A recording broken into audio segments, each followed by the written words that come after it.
This is the 256-foot automatic irrigation system, and it comes in this little box right here, and you can see me unboxing it over here or over here, depending on where I put it. The company sent me this product to make a video for it and to check it out, so let's do it. Inside the box, they're going to give you everything you need to set up a normal system. They've given us 210 foot of this 1/4-inch cable, which I'm leaving out in the sun to warm up. They've given us 46 foot of half-inch hose. They've given us all kinds of different, we got 15 like vortex streamers, these little ends you can put on there, bags full of misters. We've got T connectors. You've got 6 of these units right here. They connect on the half-inch hose, and then you run the 1/4-inch off of there. And I will show you me setting this whole thing up. They've given us a bag here that has a bunch of different connections so you can connect it to your hose fitting. I'm actually going to do something different because that's what's great about these kits. You can modify it to do anything you want, really, within reason, as long as you've got the stuff. And we've got end caps to cap the ends of the 1/4-inch hose off. And like I said, a bunch of different fittings. Giving us a set of instructions here. We've got some pipe tape here and some cable ties, which I may or may not use. If you have to, you can take a glass of hot water and dip the stuff in there and soften it up. So if you look behind me, I've got trees and stuff over here, and I've got plants and all kinds of things going on here, but then I've got a backyard situation that I walk through all the time. If this were just like 2 rows, like say raised bed gardens or whatever I had, just rows of stuff, I could run this pipe right down the middle and put these 6 connectors in and then run hoses off to each one. But I've got a bit of a different situation, so what I'm gonna do is run it down one side, come across the front of my patio and run it over to here, and then I'm gonna run the 1/4-inch hose the rest of the way because I don't wanna really have to buy anything else. In order for me to accomplish that, I'm going to need a T connector, which I've got. It doesn't come with this, but I've got a T connector that I got, and I'm gonna use that. I'm gonna put the end caps on first because I'm gonna use all 46 foot of this hose. Just a matter of sliding that over. I've had this sitting out in the sun. It should be soft enough to just fit over this fitting. And it is. They got these barbed fittings on here, so it's gonna take a little effort. You might wanna soften it up somehow. You can see that it fits up over top of this barbed fitting and expands, and hopefully that makes it water resistant. So this is just an end cap right here, and I'm gonna do this on both the ends, obviously, because I am going to use the entirety of the hose, all of it.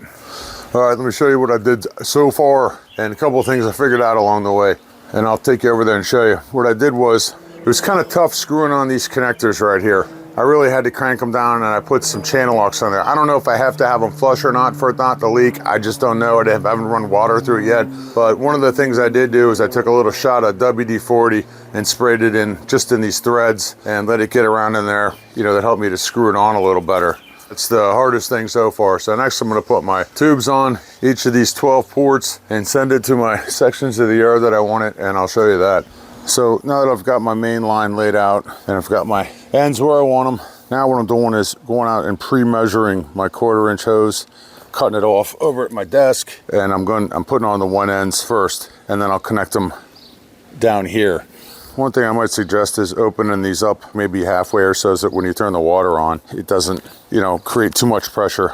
I'm using a Zippo to heat up the hose before I put it on. You're probably gonna need some hot water or heat gun, something to soften this hose up. And it doesn't go on super easy, but that's okay. It's supposed to be on there tight.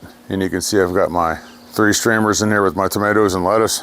So I got everything all set up, and it rains. But let me show you what I did. I used this T connector, which does not come with it. I had to get this myself, and I connected it using the hose connector. This piece right here would also connect onto a hose bib. I just connected my hose to it so that I could use this valve right here as a water pressure regulator for now, because I'm not sure if this needs a water pressure regulator or not. I don't want to throw it on full blast and have it start popping things. I've already tested it. I had no leaks. The water you see here is from the rain. Slowly turning it on. I don't have my hose on full blast, so I'm not sure how it's gonna work. These, you can see I just have them kind of dropping water in there because I don't want them to get ultra soaked. I just want to, I want to be able to control that, which is cool, is you can turn these knobs left or right to control the flow on them. You can see I got this vortex going here. This is gonna soak water and send it down. Got my little mister guy in here, just spitting out enough water to saturate it. Same thing here. Got a vortex going here. Vortex going here, not too crazy. I gotta level this ground, but this will water my cucumbers and my blueberry bush. vortex going here, getting the blueberry bush on the other side. This, soak all this stuff, and it'll throw water on the other side. There we go. Soak the potatoes. Just saturating everything. My vortex for my fig. Got this one turned down just to soak this fig. Got this little mister here, just throwing some water on this tomato plant and this other little fig here, but I'll move that eventually. Soak in the ground, soak in the ground, and my vortex for my fig. I didn't use any of the thread tape, and I don't have any leaks. Oh yeah, I got a little mister back here too on these hostas. They really don't need a whole lot. There we go, works as intended. And I got a whole bunch of stuff left over. Very nice.